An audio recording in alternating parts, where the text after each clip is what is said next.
The Commerce Commission has confirmed what many drivers already suspected. They're probably paying too much at the petrol pump.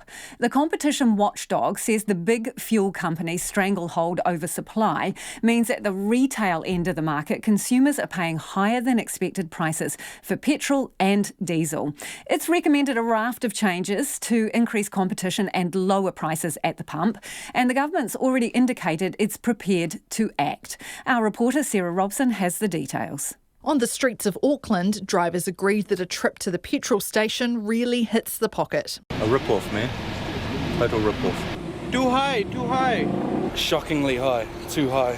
Way too high. Yeah, they're pretty up there, right? And all over the place. And after its year-long fuel market study, the Commerce Commission has reached the same conclusion.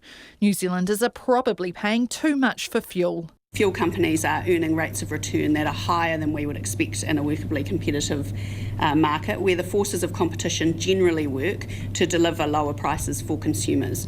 What we're saying is that we consider that those forces could be working better and could ultimately be delivering a lower level of profitability and lower prices to consumers. That's Commerce Commissioner Anna Rawlings. She says the big problem is the lack of competition at the wholesale end of the market, and it's recommending a shake-up. That includes bringing in a transparent pricing scheme aimed at creating a wholesale spot market, which could also force suppliers to ring-fence minimum amounts of petrol to sell to smaller players. For the managing director of one of those smaller companies, Waitomo's Jimmy Ormsby, it's positive news.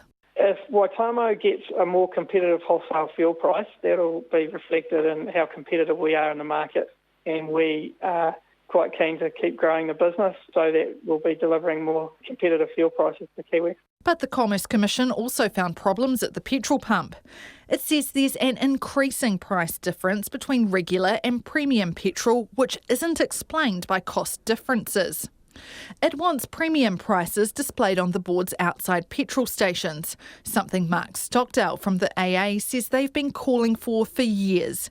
He says motorists filling up with 95 or 98 unleaded are paying too much because of a lack of transparency and competition. We've heard stories where the price could be 40 or 50 cents a litre more than 91 octane, and that is simply not justified. It does not cost that much more to actually manufacture. So motorists are being ripped off when it comes to premium petrol in particular. The Commerce Commission says some motorists could be buying premium petrol unnecessarily. It wants stickers on fuel caps so people know what grade of petrol their car needs, something Mark Stockdale says will be helpful. You certainly don't want to put in a lower octane than the car requires. That can cause serious engine damage. But if, in fact, your car only requires 91 octane and you're putting in high octane because you don't know that, then it would be good to know. And that could reduce their petrol costs, which would be a welcome relief for this Christchurch motorist. 95 is definitely the best for our car, but we'd normally just go 91 because it's cheaper. Mike Bennett from Z Energy says his company is more than willing to be transparent about its premium fuel prices and make changes to its boards. But he warns it will come at a cost. It's going to cost us $2 million a year, so it's not cheap to do. We've thought about doing that in the past, but again, it'd be one of those things where we would do what we think is right and it would cost us $2 million and no one else would do it. The competition watchdog also looked at the discounts and loyalty schemes being offered by many of the major fuel companies. The companies said the increase in the number of sales made at a discount and the increasing size of those discounts was a sign of strong retail competition. But the Commerce Commission disagreed, saying it's a poor substitute for more general price competition.